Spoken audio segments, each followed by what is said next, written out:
One of the things I was sitting here, I was watching CFL highlights, and I was smiling. Well, because we've talked about this a lot. You haven't played, you haven't really enjoyed sports till you're living the freedom of the Lord's Prayer first. And we can have football without selling cars, holding food hostage, corporate manipulation, and having people fight like hell to keep their spot on the team because they think they need the spot on the team because of corporate corruption. So, we can play football a lot better. And I'm working on it. So, when you're smiling, the whole world smiles with you, right? And so I'm sitting there and I can't wait for Big Tarvey to be no more Big Tarvey and all the rest of this stupid crap they have all over the TV, because I'm cleaning up the damn TV. And if you don't believe that, guys, how long did we have, before Brother Love Salvation Show, how long did we have, people that would get together and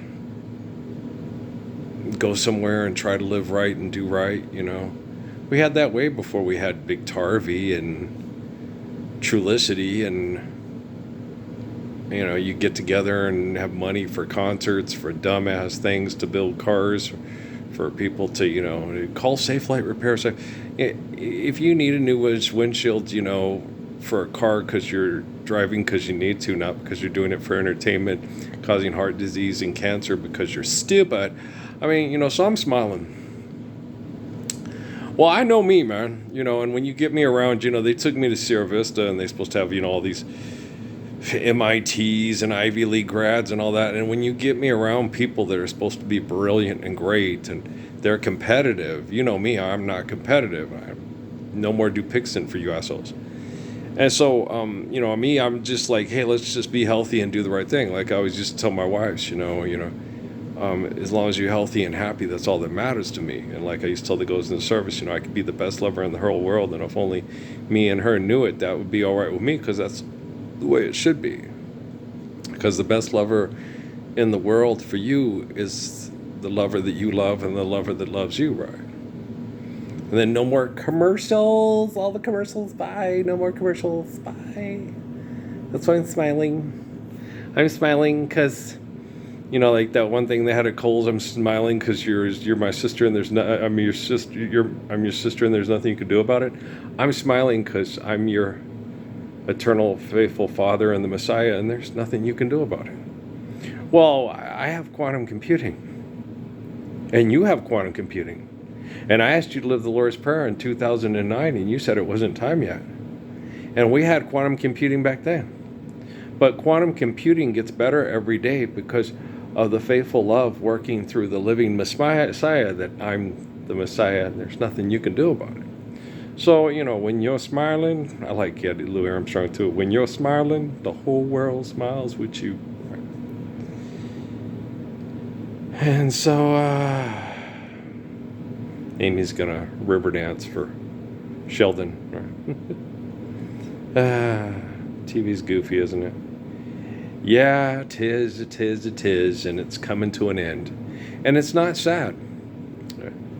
It's not sad that Dorothy Dandridge isn't conceiving a baby with birth defects in, the Cotton Club scene and all that stuff, and it's going away, and that ain't sad. It ain't sad that there's going to be no more bars that Billie Holiday gets raped to death in because she killed herself with drugs because her life was so miserable. And that's going away, and that ain't sad. And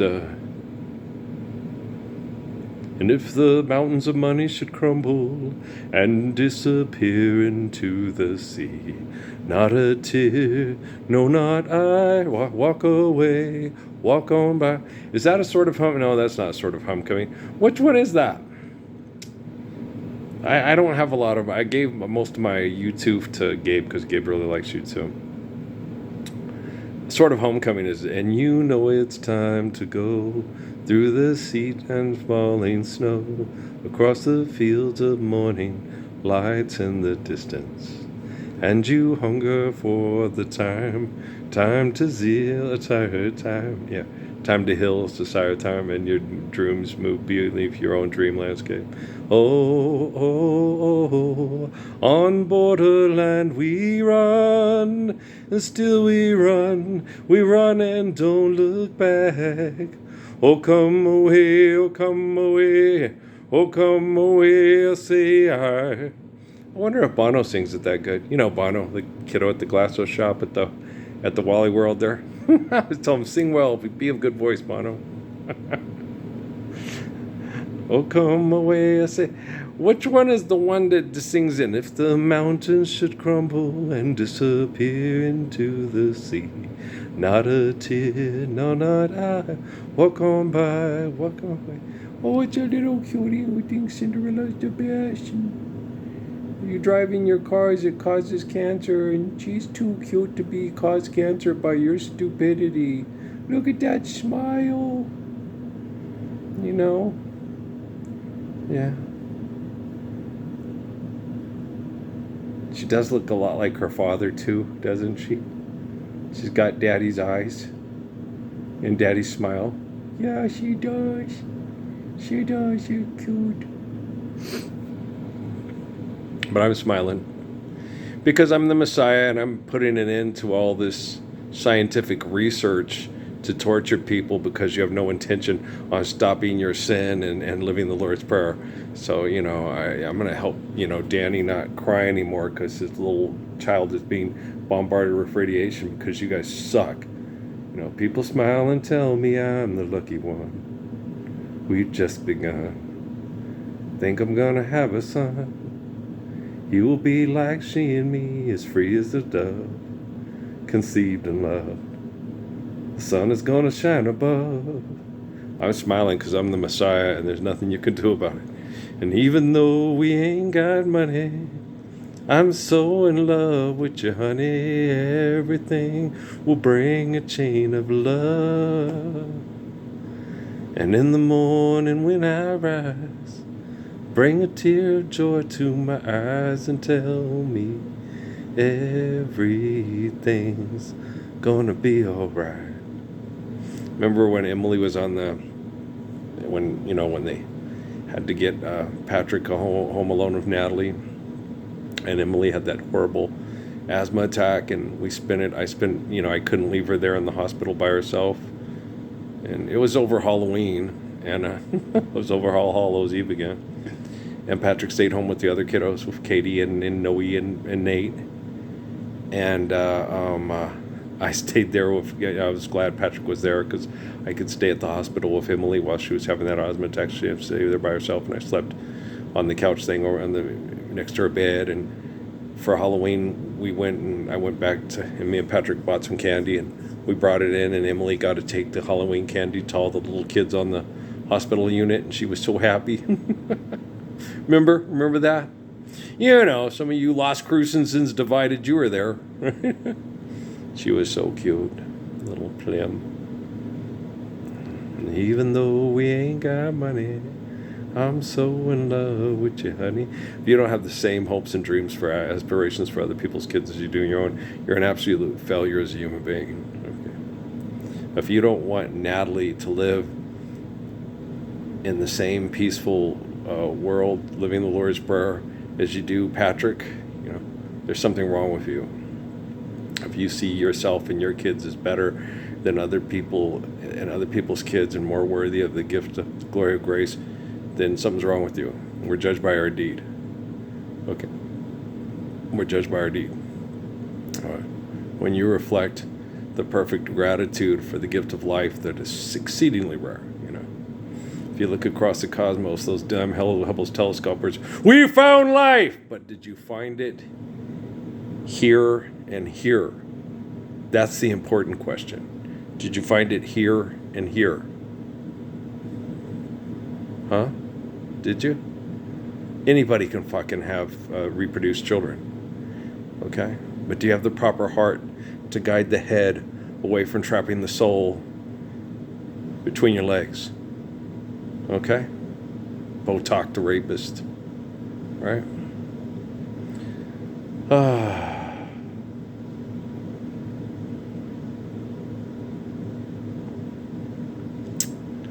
I love kiddos.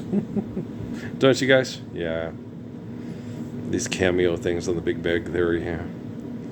I if John Najim had never, had me watch this, I probably would have never watched it. He got me into it and started, and I was like, okay. And like I told you, the first time I watched it, I said, it's charming and the characters are likable. It's friends with nerds. And and you sure want David to hook up with the hot blonde David, you know, David who lives in the basement on Roseanne. Oh, you mean Leonard? Yeah. He was David on Roseanne before he was Leonard. That's how I saw him. Hey, that's David from that's Darlene's boyfriend that the Connors let move into the basement. Yeah, because he didn't have a place to stay. Yeah, so that's who it is. It's not well. And then he ends up on the Connors after they shut down the Big Bang Theory thing, and then Sheldon is the guy from Daniel Stern for young Sheldon. You know Daniel Stern, the voice for the Wonder Years. All right, okay. And even though we ain't got money, but I'm smiling, because I got this. It doesn't matter if Andy Gordon knows who Alexander exists, or Peter Chakakos or whatever. It doesn't matter. That's irrelevant. They're not the Messiah. They're not the human staff. Anthony Del Braccio or whatever knows who I am. That's irrelevant. Okay, the guy who wrote songs for Moana or whatever, it doesn't matter if he knows I exist or not. What matters, or Tara Hernandez, okay, it doesn't matter if those people know who Earl is. What matters is, does Jerry May Howe know who I am? But what about Robinson Green? Maria Ferrari, Andy Gordon, and there they are again. And Steve Holland, Bill Perry, and Eric Clapton. Or no, it's not Clapton. It was Eric Kaplan. Like Gabe Kaplan. Welcome back. It doesn't matter if any of these people know I exist or who I am. What matters is that I am who I am, and I can prove who I am, and I can change how technology works so we can live the truth of Jesus instead of the egos of people that mindfuck people for advertising. When you're smiling, the whole world smiles with you. You guys are smirking. Smirkers don't smile. Like the Undisputed Truth. Do do do do do. Smiling faces sometimes pretend to be your friend.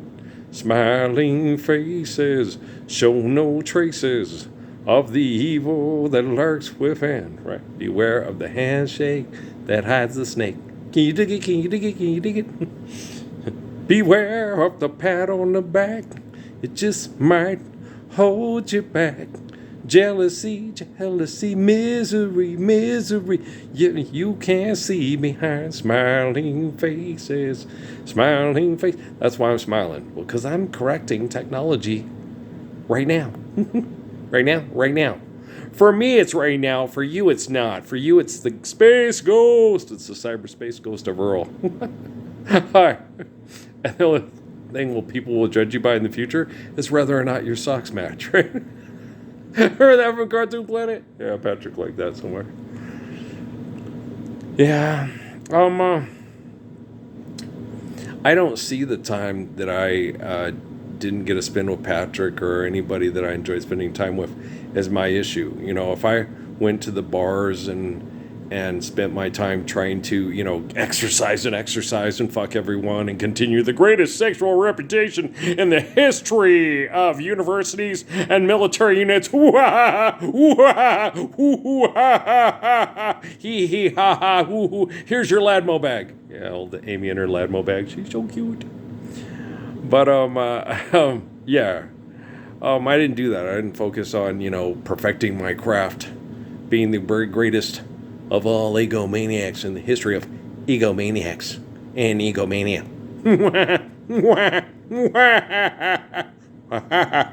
Okay. Me and my Jim Carrey faces, huh? I can make them. I didn't know that till I watched these videos. And you can make all kinds of contorted, distorted faces. I'm going to try not to do that. I would like to be sexually appealing to one person, one very special person. No more hunger and thirst. But first be a person who needs people. People who need people. Sing like they're related to Al Jarreau. Don't you know? You are so beautiful to me. You're a nut. Yeah, I know, man. Okay. My capacity to be. I've been this way my whole life. I used to get, and I had to sit by Mrs. Robinson's desk all through second grade. She used to paddle me every day. And my mom, after she goes, she really likes you. You remind her of her second son. I was like, man, she must have beat that child to death, half to death. That was my thought. She really likes me. Remind her of her second son. God, that kid must have. He must have been beat so many times. I'd hate to see what happened if she didn't like me.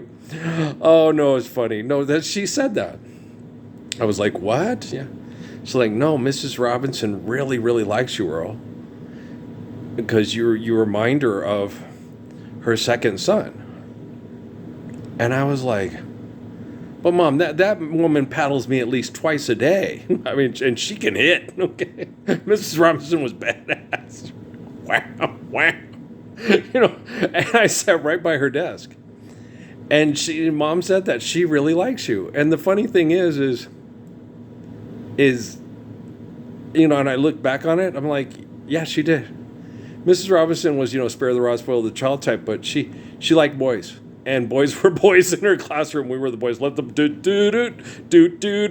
the boys be boys. She knew what we were all about. We were going to play football, and we liked football and porno and books about Laura, and try to get the hot blonde in the bedroom and get her panties off. She knew. Mrs. Robinson was like in her 60s. She used to even pass quote retirement age, but she just liked teaching. Yeah, she was badass. I liked Mrs. Robinson. Mrs. de Blasi was like the ultimate sweetheart. Mrs. Robinson was like the ultimate disciplinary. She had a ping pong ball. I told you that when she broke that ping pong bottle, I was going to the bathroom, right? And they had this guy with Down syndrome named George. Right. And George, when he'd go to the bathroom, he'd run screaming through the hallways. And she would always come out there and tell him, George, you will stop doing that and you will go to the bathroom and you'll be quiet. And she kept telling him that, and he wouldn't do it. He just did what he wanted. One time I went to the bathroom, I was coming back from the bathroom, right? Well, George went ripping through the hall and she had enough. And I came down the hallway and it shattered off the wall before I dodged out of the way because I was quick, right? So I'm walking around back from the bathroom, and I hear this, I hear this commotion. And then I'm walking in the hall, and this paddle, this ping pong paddle, okay, that I knew quite well, okay? I know that ping pong paddle better than I know the back of my own head, because it hit the back of my butt, it hit the back of my trousers more times than any other person in the history of ping pong paddles hitting the back of somebody's trousers.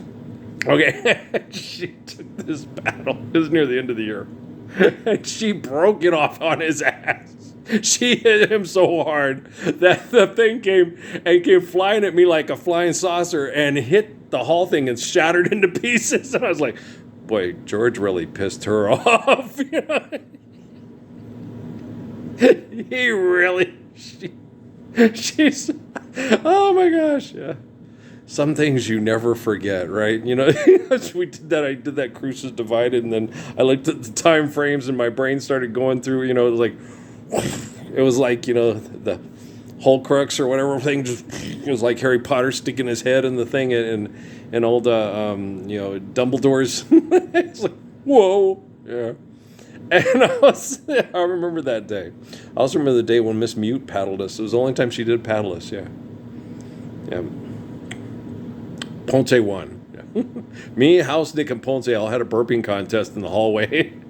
And Miss Mute she's a sweetheart, and she was the student aid teacher in Miss Gardenhire's class when Pancho was in Miss Gardenhire's class, and Pancho really liked Miss Mute. Well, Miss Mute got a full-time job as a teacher and ended up being my teacher in third grade. And she's pretty, tall, blonde, real pretty. We all loved her. But she beat the crap out of me and Paul that day. Ponce wasn't too upset. Me and Hausnick were, we were both like insult to injury. We lost the burping contest and got paddled. At least Ponce won the burping contest, right?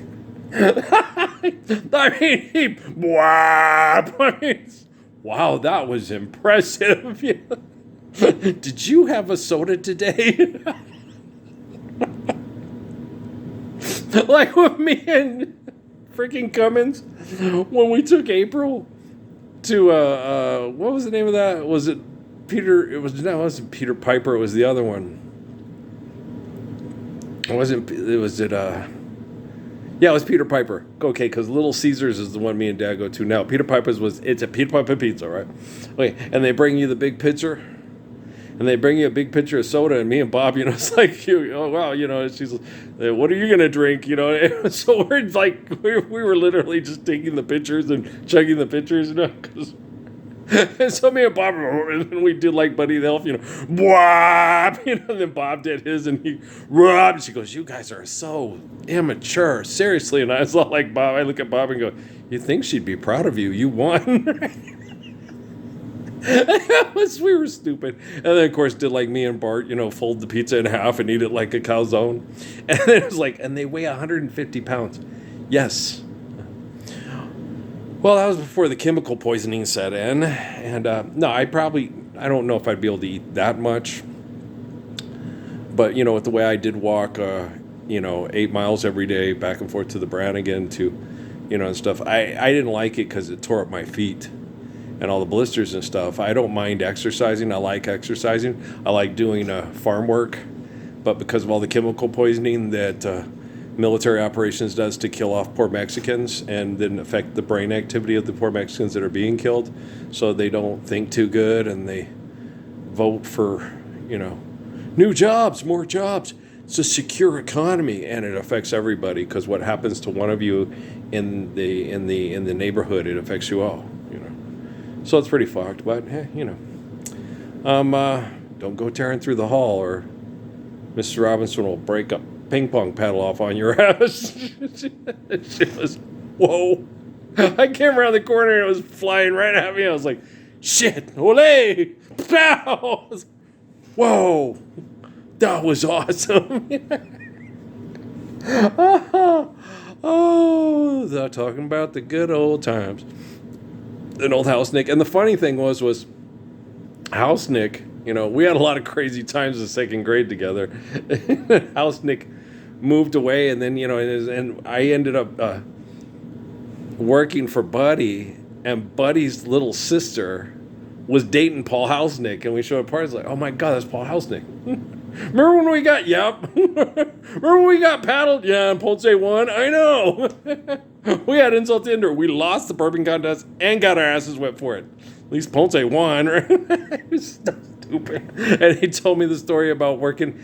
No joke, this is a true story. He got hired. This also happened during Halloween. It was Halloween night. He got hired at an ambulance service, or not a cadet, but not an ambulance service, but the thing with the movie with Henry Winkler, the night shift thing where they'd go and pick up the cadavers. And the person was stabbed on a kitchen floor, and they laid the body out and put a blanket over it and put it in and had Paul ride it back to the morgue. And he was driving right down the middle of, I think, Indian School Road on Halloween night. And when the person was stabbed, they went into the fetal position.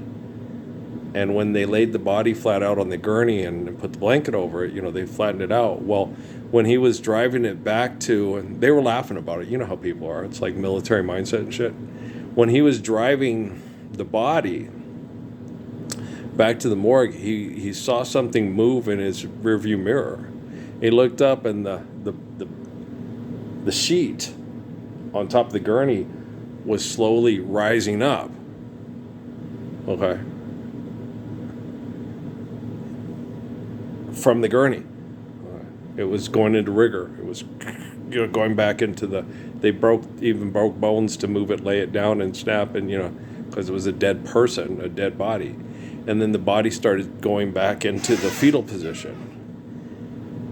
And Hausnick freaked. He said, I looked, and oh my God, scared the shit out of him. He said he had turned the Hertz, or the morgue vehicle, around completely, and freaked out and hit the brakes and spun around, and it was facing the other direction on Halloween night in the middle of Indian School Avenue in Phoenix. And he said he could hear the people laughing on the radio when he called it, started screaming and calling it in.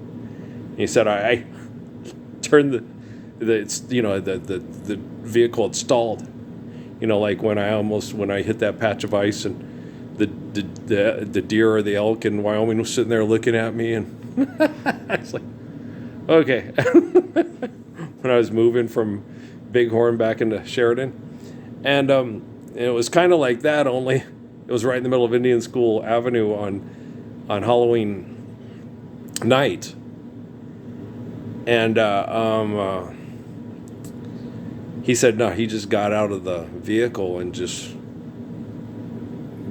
went and just left it there. He didn't go back to work. He quit right on the spot. He's like, no, there's no way in hell. He said after that, he was, because he said I could have been killed, and they were laughing, and it's like, yeah, I was in the military, I played football, I played basketball, I was raised in the United States of America.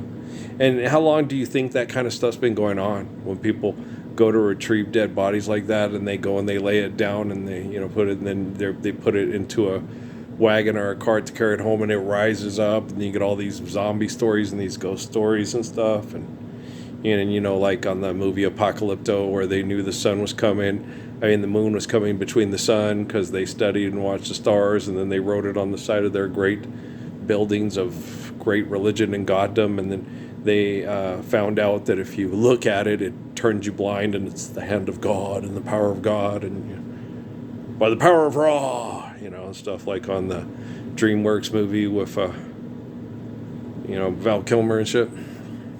And so, I'm smiling, because I'm the Messiah, and there ain't a fucking thing you can do about it.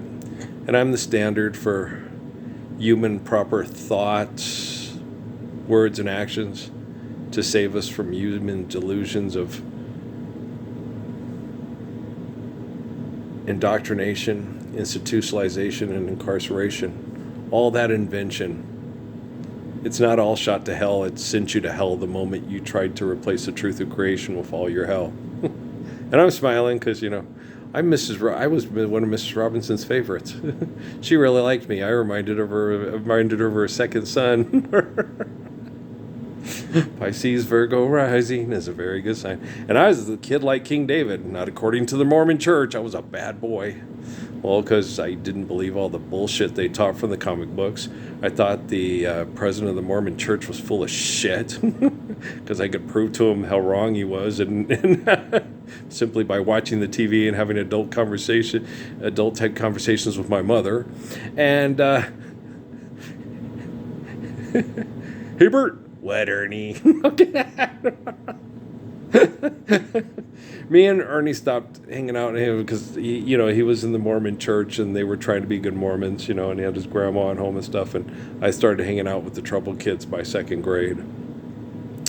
Chris Martinez and Paul moved in, and we kind of got into trouble all the time. And Ernie was told not to hang out with Earl because he had to sit by the teacher's desk and got paddled every day. So I was kind of a bad kid, so I was a bad influence. School was just whack. I just wasn't with it. It was that damn Walt Disney and Guy Williams and Brian Bedford and a pox on that phony King of England, Oodalali. And I grew up in New Mexico on the poor side of town, And I crushed on Sarah Orta and Yolanda Ray and who else did I? And Rebecca Martinez. Yeah, I had a crush on Rebecca Martinez. Everybody did. She was really cute. Everybody said what a slut she was and all that. So she wore all these clothes that were stylish, and they said her stepdad was having sex for her and all kinds of horrible things, and I hated hearing them talk that way about her. It made me mad. If you don't know, don't say nothing. And if something is going on, see what you can do to help so she's okay. Be careful how you touch her. She'll awaken. And sleep's the only freedom that she knows. When you walk into her eyes, she'll never see the way she's always paying for a debt she never owes, and a silent wind still blows. Yeah. Ooh, what a little moonlight can do. Ooh, what a little moonlight can do. You get bold. And then what happens? Good morning, heartache. Your gloomy side. Good morning, heartache. Thought we said goodbye last night. I tossed and turned until it seemed you had gone. But here you are with the dawn. Wish I'd forget you, but seems you're here to stay. Seems I met you when my love, Jesus Christ, was taken away. Might as well get used to you hanging around. Good morning, heartache. Sit down. No, I'm smiling. Why? Because I redeemed the faith of Jesus Christ, and I'm the Messiah, and there's nothing you can do about it. Carol. So we got quantum computing, all right? No, quantum computing ain't God, and I ain't either. But I'm right, and they're wrong, and I'm good, and they're bad. And I did what's necessary to deliver us from evil with the perfection of the Lord's Prayer, because they're a murderer with their money. So it's true. I had hoped for a long time that a lot of celebrities and famous type people would step up, and say, hey, I don't want to sing songs for people's wives that are tortured by philanthropy to make them feel like they're somebody. I want to stand up for the Lord's Prayer so she'll know and he'll know. You're given life by the glory of grace, and I completely adore you. Okay? You are my wife. Goodbye, city life. Green acres, we are there. Boom, boom, boom, boom, boom, boom, boom. And you don't have to have a pig named Arnold Ziffel. And you don't have to have a guy named Mr. Haney coming and sitting there and trying to sell you something or get you to buy something or come down to the store or do repair work that never seems to get repaired and shit. You don't have to get on the phone and have some person come, kill your ants or fix your leaky faucet and shit. You know what I'm saying? We'll share a caregiver, of course, built to last, and we'll do right. Better than Dudley do right. And I think for the most part, you won't have to worry about your girl Nell having a crush on your horse. You know what I'm saying? I was watching the CFL. Yeah, I was watching the game, and they 6-1. It's hard for me to call them the Elks because I always see them as the Eskies, the Eskimos, because of Warren Moon and Jim Germany and everything. And I was like, oh, the stadium full. No, they got a lot of the seats covered down there on the bottom like they do in a lot of these stadiums. And the upper section is still kind of empty. No, back in Warren Moon's time and all them and Jim Germany and all that, no, they felt Commonwealth Stadium was full. It holds over 60,000 fans, and it was full of 60,000 screaming, probably half drunk Albertans. Woo, doo, doo, doo, doo, doo, doo. Take off, eh? Eh? That should be another moose head there, eh? Who's driving? I'm driving. Okay. You have any drink? No, I have nothing to drink. Okay, good, eh? Give me another beer there, eh? And some gravy and whatever else the shit stuff we eat there, eh? I don't know. Goofy. What it? Bart, crazy Canucks. Crazy Canucks. Those drunk, crazy Canucks. They're always drunk and they're always peeing on the side of the road. That's what Bart Meyer used to always say about the Canadians. There's always a drunk Canadian over there peeing on the side of the road. That's what I got from it. A lot of them were like that. And I was like, Canadians? Yeah, there's a lot of crazy drunk Canadians sitting there pissing on the side of the road, drinking another beer and another beer. Shouldn't be driving, but, they're supposed to be civilized. What's civilized about people that don't recognize the living Messiah and stand up for the perfection of his eternal faithful love? Yeah. Oh, here we go. Just where we started again. Get your big Tarvy. Okay, I'm the Messiah, and there ain't nothing you can do about it. Okay, I love you. Peace.